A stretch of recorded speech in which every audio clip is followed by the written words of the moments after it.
Welcome to Upside, the business growth podcast. This podcast is for entrepreneurs and leaders who want more upside from business and from life. Hello and welcome to Upside, the business growth podcast brought to you by Forbes Books. I'm your host, author, and entrepreneur Rusty Shelton, and I'm excited to have Denise Walsh on the show today. We're going to talk about self-improvement, layered leadership, and how to be more successful in your life. So Denise has helped over 1 million people find their purpose and fulfill on their God-given destiny. She started her career by working with families at a local mental health agency as a clinical psychologist and has continued on to use her talents with It Works Global to build a large team of motivated, positive, and enthusiastic business owners. Her impact as a leader in the direct selling industry as a top income earner with It Works has given her a unique insight on what drives people to action. As a certified trainer with Jack Canfield, an elite coach with the John Maxwell team, and the author of the Amazon bestseller Retire Your Husband, Denise knows how to tap into a person's ultimate potential and find their greatness. In her new workbook, she's tapping into a combination of cutting-edge neuroscience, biblical principles, and captivating real-world stories. Denise, welcome to the show. Hi, Rusty. Thank you so much for having me. Oh my gosh, so over 1 million people that you have touched throughout your career. First of all, congratulations. And secondly, I'm curious, in the course of that experience, what would you say is the largest obstacle you have seen to somebody realizing their ultimate potential? Well, I feel like most people start off any new venture with their toe in the water. And there's a couple things that need to happen for them to fully embrace who they are, their strengths, and own their why, own their story, and like blossom, right? And so most people, and we say largest obstacle is usually themselves. It's usually limiting beliefs. It's usually not seeing as much success around them. So they don't even really know what that looks like. And so their worldview is, I grew up with that, right? I grew up, my dad was an accountant. My mom was a stay-at-home mom. And I was raised to think that you go to school, you get a job, you stay there for 30 years, and then you retire. And so I didn't know that there were other options. So first, we work on limiting beliefs. We work on vision.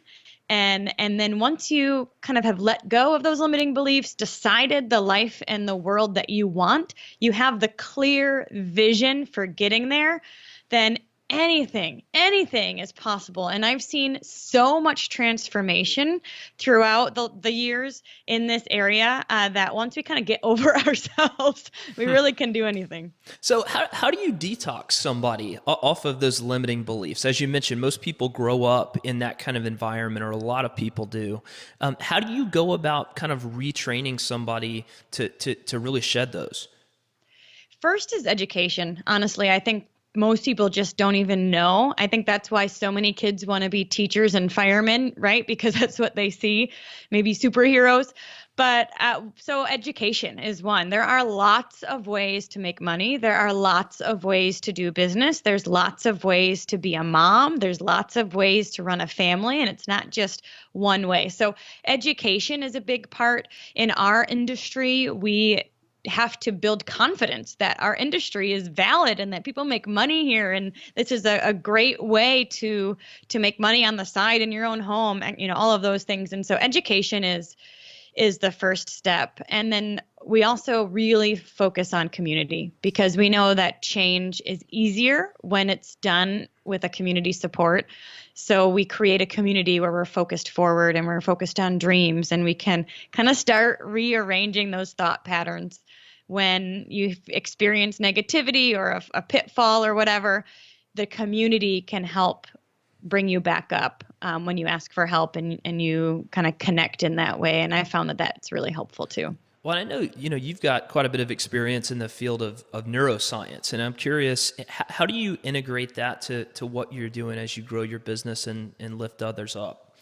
Ooh, I love this. This is my favorite. So I got my master's in clinical psychology, and so I had the background with that, and then I was really able to put it into practice, not just in my psychology career, but in my business. And oh my gosh, people often ask me, do you still use your degree? And I'm like, Yes, every day. Working with people. And I love this because the limiting beliefs, the fear-based beliefs that most people come in with, we all experience it regardless where we are on our entrepreneurial journey. They're just a thought pattern. They're just a thought pattern. It's just a habit. It's a mode of thinking. And what I've learned through my studies with neuroscience is that it can be changed. And when you change your thought patterns, you're creating new thought habits. You're choosing life. You're choosing love. You're not going down the rabbit trail of fear, but you're choosing, like captivating that or capturing that thought and choosing the thought that you want. It creates new neural pathways in our brains, which then creates new thought habits. And when that happens, amazing things happen throughout your body. The way we think truly impacts the hormones that are released. It impacts the cell, like the energy of our cells. It impacts just the chemicals that are released throughout our brain. And so when I take people on this journey from, rut to revival, essentially, I can see it start to change everything on the outside for them because it's first changing everything on the inside. Sure. Well, one of the things I'm curious about, I know, through your work with Jack Canfield and John Maxwell, you're dealing with some of the most successful leaders around. And so, this kind of a message where you're really retraining people in a lot of ways. How do you sort of break down the initial walls that might go up for somebody that let's say this listening to this interview right now that is a bit more of, let's call it quote unquote a business mind. How do you help them to reframe the things that might be limiting that business and personal success? Well, in working with Jack Canfield and John Maxwell and not just them, but their whole teams and the people that were accompanied me on these adventures, I find that personal development and mindset creates community, it creates culture, it allows you to blow through your own personal glass ceilings. And honestly, we often don't see where we're capping ourselves. And we often can do more and be more than we really truly think. So creating the space for yourself to learn and grow and pour into yourself so then you can pour into others makes businesses better. You make more money, you create loyalty within your team. And when people get better, honestly, everybody wins. No doubt, no doubt. So let's dig into that piece there, because nowhere is that more true than on your own team as you start to build up leaders. And I know you have built your own personal team to a pretty large group right now. And one of the things I've heard you talk a lot about is this idea of layered leadership and team community. What does that mean to you? So with layered leadership, you can think about this in a business setting, CEO, managers, regional managers, directors, all of those things. And in my business, it's basically I'm taking entrepreneurs or my team and I'm helping them become the leaders of their own team because I can't physically mentor 50 to 100,000 people, but I can take care of 10 to 20 people well. And so when I think of layered leadership, it's the duplication process and the culture that starts at the top that you can, I take care of my, 10 to 15 leaders well, which means I'm invested in them. They know me. We have a relationship. I truly believe that influence starts with a relationship. So I can influence them because I know them, and we do retreats and I focus on their strengths. So I'm really have my eyes and ears open to what they're good at. And then I give them a space to thrive there. So if they love the products, then they can teach, they get on a call with us and they teach us about their favorite product. And then they get kudos from other people who are listening and friend requests and all these things. And so you kind of give them a stage, a place to grow. And that comes with listening to their strengths. And then I'm teaching them to duplicate that with their own teams, right? So I'm intentionally pouring into them, teaching them, guiding them. But then I'm saying, okay, now it's your turn.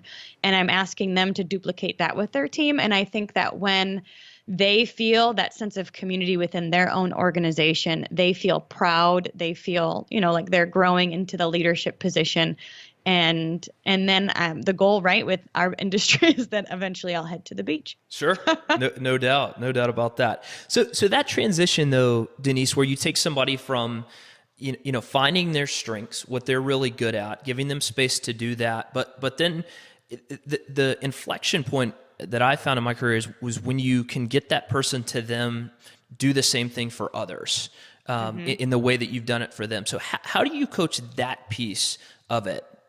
Yeah, it's interesting because it doesn't come naturally for some people. They kind of have to be told. And so what I've done with that is I'll say, all right, this is why I'm doing these leadership calls, or this is one reason why I'm doing these retreats, or this is why and I am challenging you to duplicate this with your team. So then I'll ask them, how is it going with X, Y, and Z? How is it going with your team calls? How is it going with the retreat you're planned? How is it going with training these people?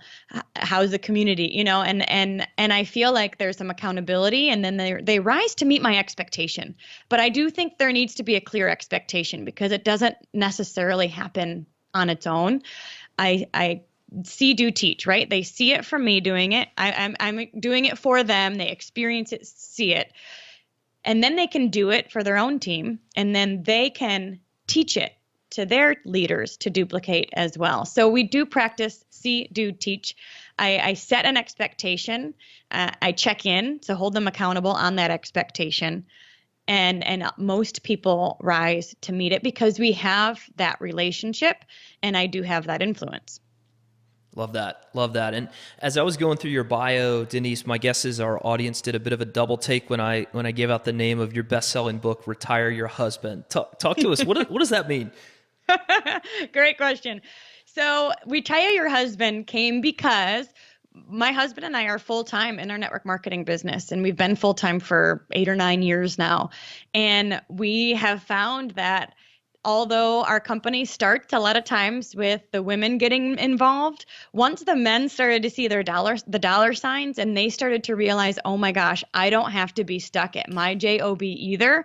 It became a family mission to retire both the mom and the dad, and just be a full-time family. And so we found that there was a lot of full-time families happening within our company. The husbands were coming home from work. They were excited to partner along, and so Retire Your Husband became part of our team mantra because all of the wives were like, we've got to get our husbands out of this job that they don't like, that's sucking the life out of them, and we need to do this together. Love that. We want to know your upside. Go to advantagefamily.com/myupside and share your business journey for a chance to be featured on our blog and be entered to win a free copy of my new book, Authority Marketing. So talk to us a little bit about the networking, the network marketing industry. I think you're right that oftentimes it starts with the wife in that situation and then expands to the husband. What have you found in terms of growth? What's the hardest thing about growing that particular kind of business? Well, to be honest, I think in my experience, we're working with employee mindset. So most people who get started have never owned a business before. They don't really know what they're doing. They aren't skilled in marketing. I mean, I wasn't either. So there's nothing wrong with those things.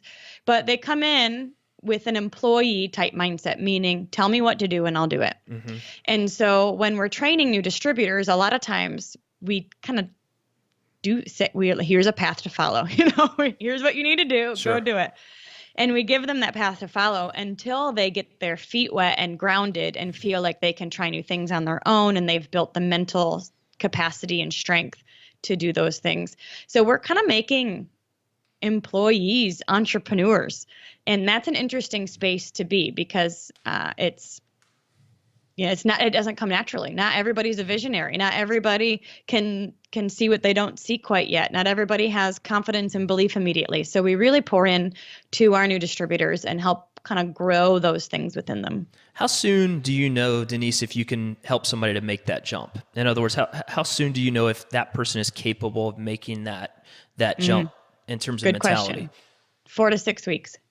Interesting. Okay. And the reason is because I really, number one, are you calling me back? Like step one. If you really want to learn this business, like you need to plug in and ask me questions and that kind of thing. But number two is I watch how people go through their first funk. So when they get a no, which we all will when they're, brother says it's a pyramid scheme, which mine did. And, these things happen. And so I watch, and I kind of, the way that they make it through their first funk is really telling, because if they call me and they ask questions and they, say, oh my gosh, this just happened, what do I do? And that kind of thing, I know they're good, because they're eager to learn, and we've built the relationship enough where they can come to me when they feel down. But if their first funk, knocks them on the ground and they can't get back up, then usually that's a telltale sign that they're not quite ready. And usually at that point, I'll refer them to a book and say, let me know when you're ready. Call me back when you're ready to rock. How about the new workbook? So, we've got, it looks like kind of an interesting combination there of cutting edge neuroscience and then biblical principles, along with some narratives. Tell us a little bit more about who that's for. Yeah. Oh my gosh. Okay. So, remember, I was a clinical psychologist before I did network marketing. So I came with that leadership, personal development backbone. Like, that was my thing. And so throughout the last decade of working with our team, we've done a lot of that work. We do the high ropes course and fight through fears and, those experiences together. And throughout my work with Jack Canfield, with John Maxwell, learning from Dr. Caroline Leaf, who is a neuroscientist, and just really learning and digging into the why I have seen transformation over and over again. I've seen people become better and blossom and thrive and get over their fears and heal and free themselves from fear, all of that. And I realize over time that there's more to the story, that it's not just positive psychology, mumbo jumbo, think positive stuff. Like, there's truly changes that happen into our brain that impact our genetics. If you think of epigenetics, you can turn genes on and off based on your thinking and the environment you put yourself in. And then even quantum physics is in there, right? Like, the energy that we put out, we get back in. And there's a lot of studies going on right now that solidify or concrete, I don't know the word, like, to make it's more than it. There's a reason why this stuff works. And so when I started realizing and learning all of the reasons why this stuff worked, I realized, oh my gosh, the Bible talks about this all the time. Take your thought captive, renewing of your mind, the power of the tongue. There's so many stories where Jesus, in my opinion, was teaching us all of these amazing, like, quantum physics, neuroscience world, right? And we often don't even have the ears to hear that because we don't understand it. So once I started realizing and learning all of these pieces, kind of putting them into this puzzle, I felt like everybody needed to know. So the workbook is, I've practiced this with my team. I've done it with them for a decade now. And I just needed to get it out of my head and put it somewhere where more people could experience it. Love that. Love that. Well, so much of your career, Denise, has really been about empowerment. And I'm just curious for you, as you kind of look back across your business journey, what's been the greatest upside to it? Honestly, I feel like I found a place where I was surrounded with dreamers, with goal setters, with doers. I found a place where I was safe and comfortable. And I say that because of the community that we are in, I found a place where I could thrive. And I think if I hadn't said yes to this 11 years ago, I'd be bored out of my mind in a cubicle, working with people that don't really want help. And I'm so grateful I took a step, I took a risk, I did something different. And honestly, because of that, I've become who I'm supposed to be. And I can say that confidently. And so I'm so excited to help other people do the same. That's awesome. That's awesome. So for our audience, if they want to learn more about your book, the upcoming workbook, the work that you're doing, where can they go for more information? You can absolutely go to denisewalsh.com. That is where you can sign up for the Dream Life Design Map, which is basically a year kind of goal setting, like where do you want to go, work or PDF that we created. And you can get that at denisewalsh.com. I'm also on Instagram and Facebook it's like Instagram, / the Denise Walsh, and Facebook.com / the Denise Walsh. Love it. Love it. That's great. Well, Denise, thank you so much for sharing all your wisdom today. I think we got a lot out of it, and I sure appreciate your time. Thank you so much. It's been a pleasure. And for our audience, thank you so much for joining us for another episode of Upside, the Business Growth Podcast, brought to you by Forbes Books. To learn a little bit more about Forbes Books, go to forbesbooks.com. And until next time, be well. Thanks for listening to Upside, the Business Growth Podcast. We'll catch you next time. And until then, hope things are looking up.